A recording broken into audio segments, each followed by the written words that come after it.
साल बराबर काम किया है, उसमें ना जात थी ना पात थी। मेरे पास रात के 12 बजे भी कोई आया तो मैंने उस कार्यकर्ता का काम कराने का काम किया, और किसी दल से उससे मतलब नहीं, मानव सेवा का करने का काम किया। वहाँ पे पहुँचे नहीं हैं, न बाबा साहब का सम्मान किया, न एक फूल चढ़ाया। वो केवल पैसे की दम पे टिकट ले आए हैं और छल कर रहे हैं दलितों के संग। दलित उसको जो बाबा साहब का अपमान किया है उसका जवाब वोट से दे।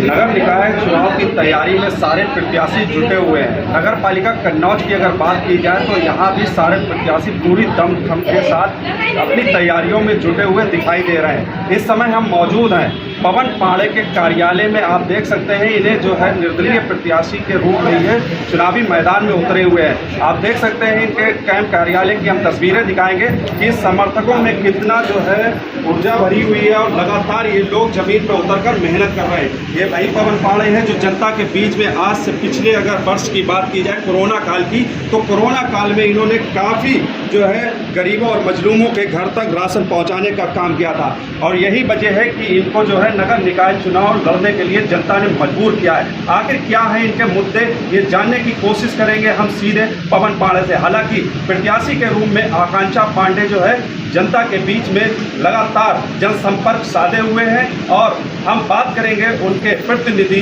पवन पांडे से कि आखिरकार जो मुद्दे हैं नगर निकाय के, किस पर आप भारी पड़ रहे हैं और किस पर आपकी किसके साथ टक्कर है। चलिए चलते हैं सीधे हम पवन पांडे जी के पास।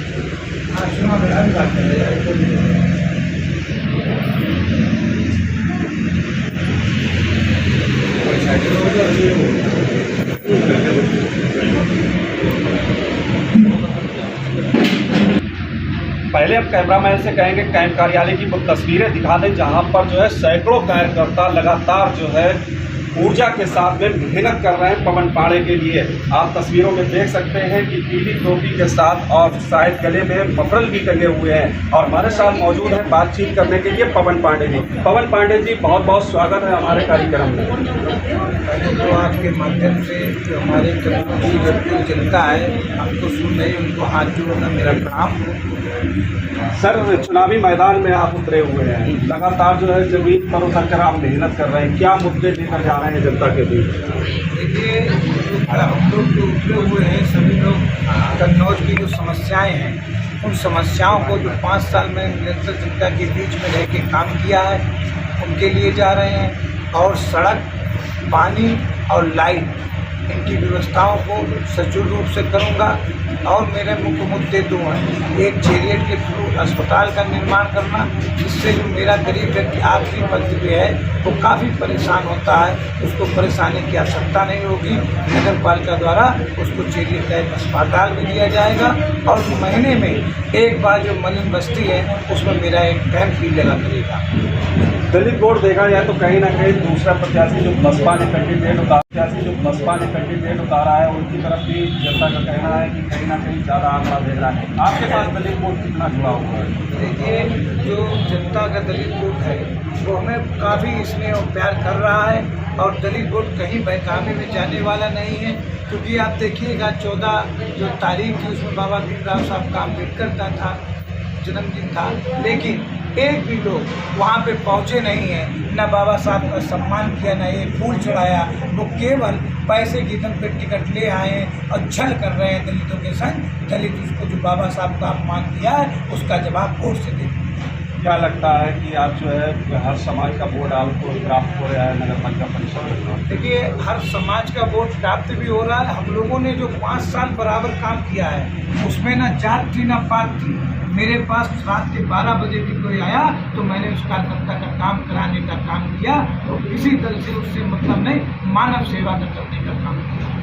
अगर जनता भरोसा करके आपको जीत दिलाती है नगर पालिका कन्नौज में, तो सबसे पहला विकास का मुद्दा क्या होगा? क्या विकास किया जाएगा? देखिए, जनता ने हमको अगर उनके उस गद्दी पे बैठा ला तो पहली बात तो 5 साल मैं उस गद्दी पे नहीं बैठूंगा। उस पर बाबा गौरी शंकर को वचन दे दिया, गद्दा डाल के पहले जनता की सेवा करूंगा, और आखिरी पंक्ति का जो आदमी होगा सबसे पहले विकास उसके लिए होगा। जैसे कि आपको तमाम प्रत्याशियों ने बैठाने की भी कोशिश की है कि चुनावी मैदान से आप पीछे हट जाएं, उस चीज़ का कहीं ना कहीं आपका जो वोट बन रहा है कन्नौज में वो उनके पाले में चला जाए, तो क्या विचार किया है अभी तक आपने? देखिए, ये मैं किसी पार्टी का नाम नहीं लूँगा, लेकिन मेरे ऊपर दबाव, मेरे कार्यकर्ताओं के ऊपर दबाव, रात में पकड़ लेना, कोई मेरी पोस्ट डाल दे उसको धमका देना, इसको धमकाने से पवन पांडे डरने वाले नहीं हैं। मैं उनको बताना चाहता हूँ 11 तारीख को जब जनता वोट की चोट देगी तो उनकी सभी जो चीज़ें हैं वो हिल जाएंगी। आपकी 11 तारीख को जनता जानती है हमको वोट किसको देना है, कौन काम करने वाला है और कौन अभी आके चुनाव मैदान में आ गया है। ऐसा भी सामने देखने को मिला है, जनता का कहना है कि अगर हम अपनी समस्याओं को लेकर पवन पांडे के पास जाते हैं तो पवन पांडे अपने घर से चलकर खुद जो है हमारी समस्या को हल कराने के लिए संबंधित अधिकारियों तक पहुंचते हैं। कहां तक ये सच है? देखिए, इसके लिए जो कन्नौज की देवपुर जनता है उसने मुझको 5 साल में बरता है और 5 साल में कोई भी जनता का कोई भी आदमी ये नहीं कह सकता है कि मेरे पास आया दिन दोपहर आधी रात जो मेरा स्लोगन है तो मैंने 2 बजे रात में भी उठ के उसका काम कराने का काम किया है। तो चुनाव मैदान में हौसले के साथ टिके रहेंगे? देखिए, हौसले का टिके भी रहेंगे और जो अफवाहें फैल रही हैं जनता को बताना चाहता हूँ इनके चक्कर में पड़ने की जरूरत नहीं है। आपको केवल 11 तारीख को वोट देकर चुनाव निशान हल पर हमारे हाथों को मजबूत करें, जिससे 5 साल मैं वो काम करूँगा कि आप खुद ही कहेंगे दोबारा पवन पांडे आप वोट मांगने ना आओ, वोट हमारा तुम्हारे लिए है। चलिए, बहुत बहुत धन्यवाद हमसे बातचीत करने के लिए। पालिका परिषद कन्नौज से प्रत्याशी हैं, उनका साफ तौर पे कहना है कि हर समाज का वोट हमें मिल रहा है क्योंकि समाज खुद चाहता है कि पवन पांडे नगर पालिका परिषद कन्नौज में आए, क्योंकि उनके अंदर किसी भी तरह का भेदभाव नहीं है और समस्याओं को वो इस तरह से निपटाने का काम करते हैं जैसे कि उनके घर की समस्या हो। हर कार्यकर्ता